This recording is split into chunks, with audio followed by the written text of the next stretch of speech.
84 लाख योनियों में एक प्रेत योनि है। प्रेत योनि में भी कई प्रकार हैं, ब्रह्म राक्षस और अग्नि बेताल चुड़ैल, कई कई ऐसा जो महान कष्ट देने वाले हैं। अगर आप भगवद आश्रित होकर भजन नहीं करेंगे तो आप ऐसी अशुभ योनियों को प्राप्त होंगे। तो जो भूत प्रेत आदि का शरीर होता है वो वायु प्रधान होता है। ये मनुष्य शरीर में किसी भी द्वार से प्रवेश कर सकते हैं, आंख से, कान से, त्वचा से, किसी भी द्वार से प्रवेश कर जाते हैं और ये प्रवेश करके मनुष्य को बहुत क्लेश देते हैं। जब किसी के ये शरीर में प्रवेश होते हैं तो इनका वास होता अहम की वृत्ति में। मैं इसमें तो जीवात्मा वास करता, तदात्म भाव जीवात्मा करता उस अहंकार में, मैं में। लेकिन उस अहम की वृत्ति में ये प्रेत जाकर के अपना वास बना लेता है और वहीं से वो समस्त इंद्रिय आदि पर शासन करता है। वो जैसा चाहता है वैसा व्यवहार उससे कराता है, इंद्रियों को अपने अनुसार चलाता है। फिर वो प्रेत कभी कभी कर्मों का भोग प्रकट होने पर एक शरीर में कई प्रेत आकर के वास कर देते हैं और उसको महान कष्ट देते हैं। पर यह है कि भूत प्रेत सबको नहीं सताते। ये स्वतंत्र नहीं कि जिसको बनाया उसके ऊपर चढ़ गए, उसे क्लेश देने लगे।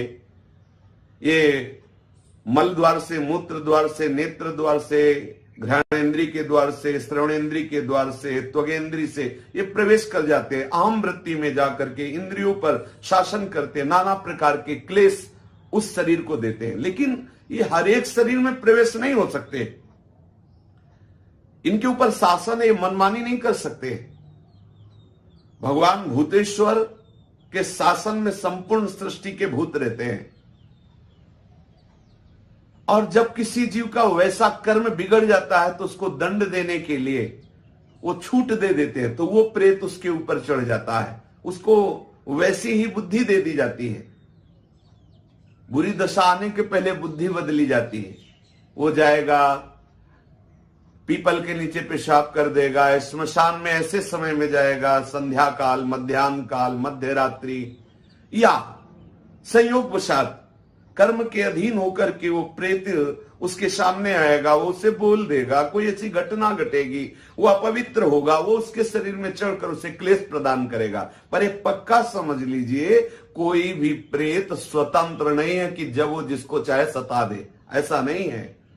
आपका जब कर्म बिगड़ेगा, आप अपवित्र होंगे और ऊपर से भूतेश्वर का इशारा होगा, तब वो भूत आकर के आपको दंड देगा। ऐसे स्वतंत्र योनि नहीं तो फिर क्या है, जब जिसको चाहे वो परेशान करे, किसी के शरीर में जाकर के खूब खाए पिए और तो बड़े आनंद का विषय, फिर उसको दंड का। भूत योनि में जो जीव जाता है जलता रहता है। यद्यपि इतने समुद्र नदी आदि हैं, वो जल नहीं पी सकता, कितने वृक्षों में फल है, फल नहीं खा सकता, कितना भोजन दुकानों में है, वो एक चख नहीं सकता, खा नहीं सकता, वो भूखा प्यासा चिल्लाता रहता है। जब कोई ऐसा पापात्मा, मलिन, अपवित्र शरीरधारी और ईश्वर का इशारा होता है, उसके कर्म बिगड़े हुए जो सामने शरीरधारी आया, तो इशारे पर फिर उसके शरीर में पहुंचता है, फिर उसको जो जल आदि मिलता है उससे वो तृप्त होता है।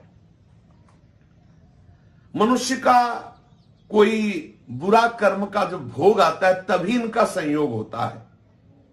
भूत प्रेत उसमें तभी प्रविष्ट हो सकते हैं, ऐसा नहीं है कि वो मनमानी किसी को भी वो सतावे, किसी को भी वो दंड दे।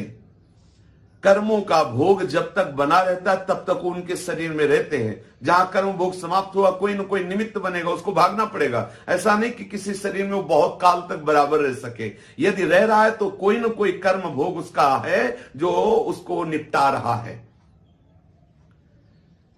भूत प्रेत कभी कभी संत महात्माओं के सामने भी देखे गए हैं। ये भूत प्रेतों का कर्म समाप्त होने का समय आता है, उनकी योनि समाप्त होने का समय आता है, तब वो संतों के समीप जाते हैं। जो भजनानंदी भगवत प्राप्त महात्मा या भगवत प्राप्ति की प्रबल लालसा वाले संत जन है, इनके दर्शन से, इनके संभाषण से उनके सानिध्य में आने से उसके सारे कर्म जो प्रेत योनि बनाने के हेतु हुए थे वो सब नष्ट हो जाते हैं और वो मुक्त हो जाता है प्रेत योनि से। इसीलिए संतों के सामने जाते हैं। ऐसी अशुभ योनियां तुम्हें कभी सताए ना, इसके लिए बहुत सुंदर उपाय है।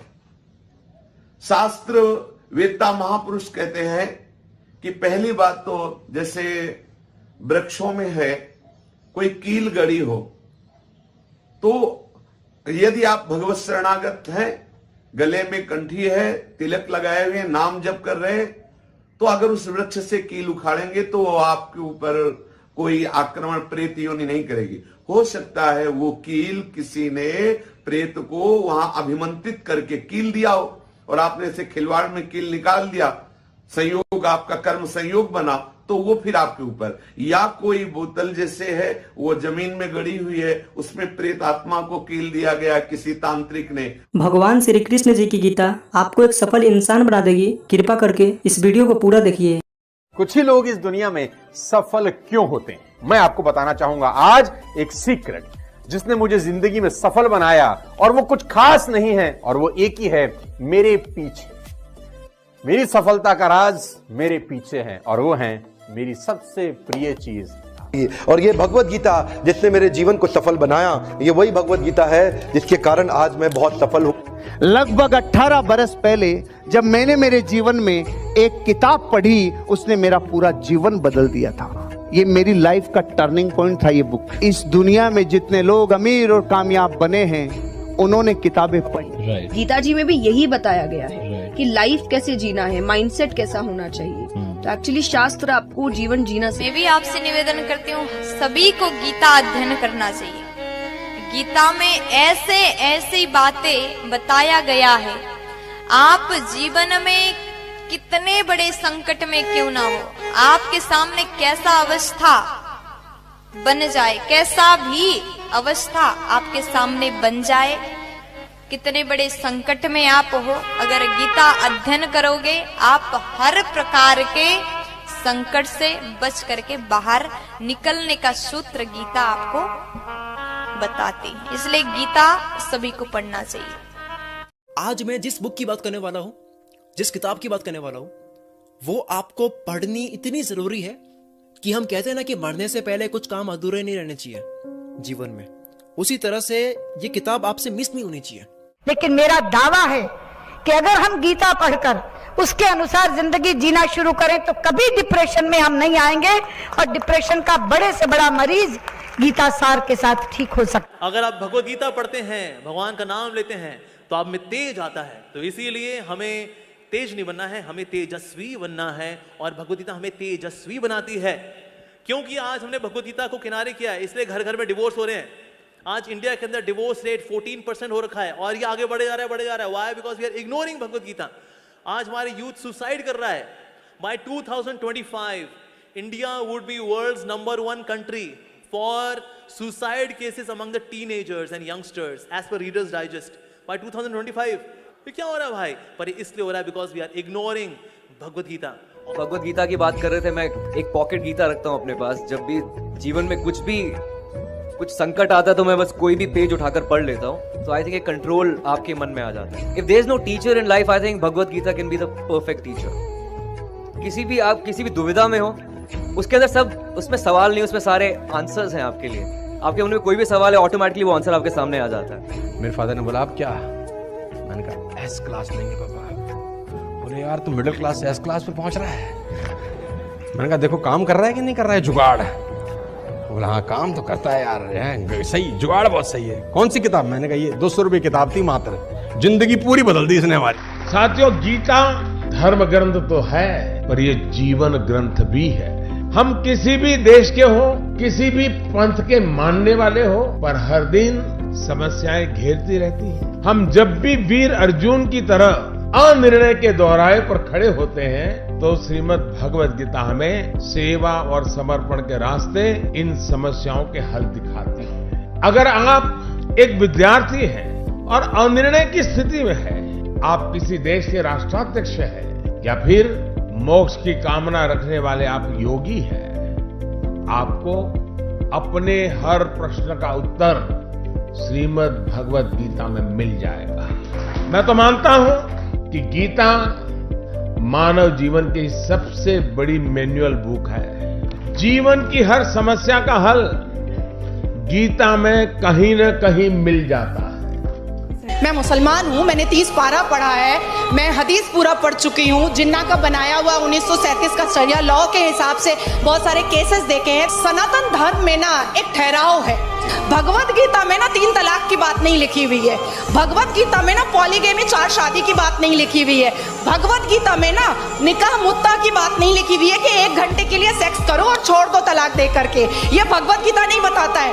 भगवत गीता इंसान की जिंदगी को एक रास्ता दिखाता है, लेकिन वहीं पर on the other hand Quran में लिखा हुआ है तलाक देना, खुला लेना, 4 शादियां करना, 10 बच्चे पैदा करना। इन सभी ने आपको गीता जी और बुक्स पढ़ने की वैल्यू बताई है और इसी को देखते हुए हमने आपके लिए एक बुक बनाई है। ये बुक PDF फॉर्मेट में है। इस बुक में हमने दुनिया की महान 16 बुक्स की समरी बताई है। इन 16 बुक्स में से एक बुक श्रीमद् भगवत गीता जी भी है और सोनू शर्मा जी द्वारा बताई गई वह बुक भी है जिसे पढ़कर वो अमीर बने। हर्षवर्धन जी की द्वारा बताई गई बुक भी इन 16 बुक में से एक है। इस बुक को पढ़ने के बाद आपको सब मिलेगा जो आप अपनी लाइफ में चाहते हैं। गीता जी के साथ में हमारे बुक का कवर पेज भी है ताकि आप हम पर विश्वास कर सकें। इस बुक में टोटल 1248 पेजेस हैं। ये बुक आपकी पूरी जिंदगी बदल देगी। ये बुक आसान हिंदी भाषा में है। इसको आप सिर्फ मोबाइल और लैपटॉप में ही पढ़ सकते हैं। इन 16 बुक्स की टोटल मार्केट वैल्यू 5400 रुपए है, लेकिन इस बुक का price movie ticket, mobile recharge, Netflix membership से भी कम है। सिर्फ और सिर्फ 199 रुपीज। इतने पैसे तो आप किसी चीज को खाने या मौज मस्ती में ही खर्च कर देते हैं। हम आपको 10 डेज मनी बैक गारंटी भी देते हैं। अगर आपको यह बुक अच्छी ना लगे तो हम आपके सारे पैसे लौटा देंगे, वो भी 10 दिन के अंदर। If you want to read a book, तुमको कोई लोन लेने का जरूरत नहीं है। मजे की बात तो ये है, अगर तुम एक सफल आदमी की जीवनी पढ़ना चाहते हो तो तुमको क्या लोन लेने का जरूरत है। मात्र 200-500 रुपए के अंदर एक सफल आदमी की किताब मिल जाती है। मिडिल क्लास फैमिली के लोगों को ये बहुत बड़ा काम लगता है। क्या बैंक से लोन लेना पड़ेगा किताब पढ़ने के लिए? नो लेडीज एंड जेंटलमैन, आप अपने बच्चे से पैसा बोरो करके भी एक सफल आदमी की किताब पढ़ के सीख के उसको जिंदगी में इंप्लीमेंट कर सकते हो। Don't be serious in life but take life seriously. एक ही जिंदगी है। आप खुश नसीब हैं कि आज आप ये वीडियो देख रहे हैं। आज आपको भगवान श्री कृष्ण जी की गीता और इस दुनिया की महान लाइफ चेंजिंग बुक्स पढ़ने का मौका मिला है। आज डर मत फरहान, नहीं तो 50 साल बाद जब तू बूढ़ा होकर ऐसी किसी अस्पताल में पड़ा होगा और मरने का इंतजार कर रहा होगा, तब सोचेगा कि लेटर हाथ में था, टैक्सी गेट पर थी, जरा से हिम्मत कर लेता ना तो सारी जिंदगी कुछ और हो सकती थी। अगर आपको इस बुक को पढ़नी है तो हमें इस WhatsApp नंबर पर मैसेज करें। धन्यवाद।